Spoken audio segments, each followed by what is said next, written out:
কিছু বন্য মহিষের দল ওই পথ দিয়ে দৌড়াতে শুরু করে। সিম্বা তখন ভয়ে নিজের জীবন বাঁচাতে এদিক সেদিক ছোটাছুটি করে। তবে ওদিকে স্কার গিয়ে রাজা মুফাসাকে বলে, জলদি এসো, মহিষের দল সিম্বাকে আক্রমণ করেছে, দেরি করলে হয়তো আমরা ওকে বাঁচাতে পারবো না। সিম্বা নিজের জীবন বাঁচানোর জন্য একটা গাছের ডালের উপর গুটিসুটি করে বসে থাকে। মুফাসা এসে সিম্বাকে ওখান থেকে বাঁচিয়ে একটি জায়গায় রেখে দেয়। তারপর সে পাহাড়ের উপরে উঠতে শুরু করে। সেখানে গিয়ে সে দেখে স্কার দাঁড়িয়ে রয়েছে। মুফাসা স্কারকে বলে, আমাকে সাহায্য করো। ঠিক তখনই স্কার রাজা মুফাসাকে পাহাড়ের উঁচু থেকে নিচে ফেলে দেয়। সিম্বা দেখে যে তার বাবা নিচে পড়ে গিয়েছে। তারপর সে কান্না করতে করতে তার বাবার কাছে আসে। তার বাবাকে সে ডাকতে থাকে, বাবা তুমি ওঠো, কিন্তু তার বাবা কোনো কথা বলে না। সে নিরুপায় হয়ে তখন তার বাবার কোলের কাছে শুয়ে পড়ে। ঠিক তখনই স্কার এসে বলে, সিম্বা তুমি এটা কি করেছো? তুমি তোমার নিজের বাবাকে খুন করে ফেললে? তোমাকে নিয়ে তোমার বাবার কত স্বপ্ন ছিল।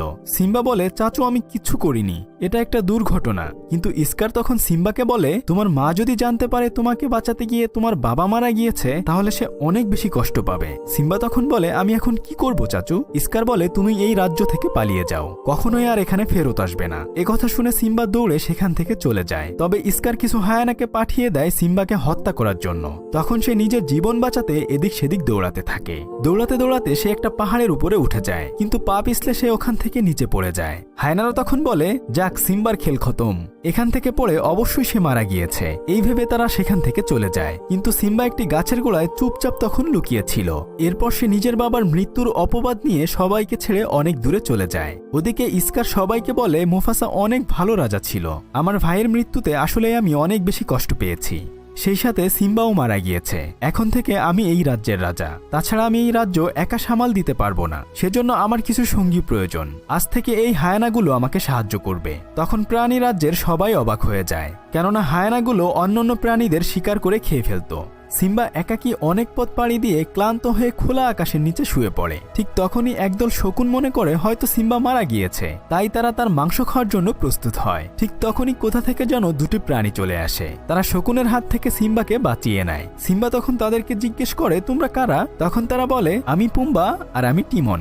যাই হোক, শকুনের হাত থেকে আমরা তোমাকে বাঁচিয়েছি। সিম্বা তখন মন খারাপ করে বলে, আমার আর বেঁচে থেকেই বা কি লাভ? পুম্বা আর টিমন তখন ভাবে, যদি আমাদের সাথে আমরা একটা সিংহকে রাখতে পারি তাহলে অবশ্যই অনেক বেশি ভালো হবে। তাই তারা তখন হাকুনা মাটাটা গান গেয়ে সিম্বার মন ভালো করে দেয়। এরপর তারা দুজন মিলে সিম্বাকে তাদের রাজ্যে নিয়ে আসে। প্রাণীদের এই রাজ্যটাও অনেক সুন্দর ছিল, তবে এখানে কেউ কাউকে শিকার করত না, সবাই পোকামাকড় খেয়ে জীবনযাপন করত। তারা দুজন তখন সিম্বাকে বলে, এখানে থাকতে হলে কোনো প্রাণীকে হত্যা করা যাবে না, সবার সাথে মিলেমিশে থাকতে হবে। সিম্বা নিজের জন্মভূমির রক্ষা করব, যার দায়িত্ব আমার পিতা আমাকে দিয়েছে। তখনই একটি পাখি তার কাছে আসে। সে ছিনবার পরিবারের সদস্য ছিল। সে ছিনবাকে স্বাগত জানায়। কিছুক্ষণ পর ছিনবার বন্ধুরাও চলে আসে। তারা জানতো এই লড়াই সহজ হবে না, তারপরও তারা তার পাশে দাঁড়াতে চায়। ছিনবা তাদের বোঝায় যে এই পথে মৃত্যু আছে, তোমরা ফিরে যাও। তখন শুকর বলে, আমরা যতক্ষণ জীবিত আছি ততক্ষণ তোমার সাথে থাকব। এই যুদ্ধে সব জানোয়ার ছিনবার সাথে কাঁধে কাঁধ মিলিয়ে দাঁড়িয়ে আছে। তখন ছিনবা সবাইকে তার সাথে নিয়ে সামনে এগিয়ে যায়, কিন্তু সামনে রাস্তায় কিছু হায়না খাবারের সন্ধানে ঘোরাঘুরি করছিল। ছিনবা তাদের পথভ্রষ্ট করার দায়িত্ব তার বন্ধুদের দেয়। বেজি আর শুকর তাদের সামনে চলে আসে, আর হায়নাদের মনোযোগ নিজেদের দিকে টেনে নেয়। হায়নারা তাদের দেখে গর্জন দিয়ে দৌড়ে যায়। তখন ছিনবা লানার সাথে অন্য রাস্তা দিয়ে সামনে এগিয়ে যায়। দূরে পাহাড়ের উপর বসে থাকা বানর এসব কিছু দেখছিল। তার চোখে এত বছরের আশা আর একটি নতুন চমক ছিল। সে তার হাতিয়ারকে আবার উঠায়, যেটা সে মুফাসার মৃত্যুর পরে ছেড়ে দিয়েছিল। কিন্তু এখন ছিনবার জন্য সেও লড়াই করতে তৈরি ছিল। এদিকে চাচা সিংহ ছিনবার মাকে নিজের রানী হতে বলছিল।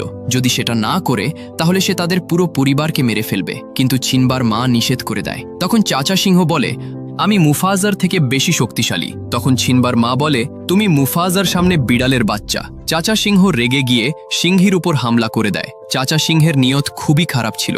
যার নিয়ত খারাপ থাকে সে অন্যের ভালো কখনো করতে পারে না। তখনই একটি ভয়ঙ্কর হুঙ্কারের আওয়াজ শোনা যায়। এই হুঙ্কার ছিনবার ছিল। ছিনবাকে দেখে চাচা সিংহ ভয় পেয়ে যায় আর মনে করে এটা তার ভাই, কারণ ছিনবা দেখতে একদমই তার পিতার মতো ছিল। তখনই ছিনবা বলে, দূরে সরে যাও আমার মায়ের থেকে। সিংহীর চোখে পানি চলে আসে।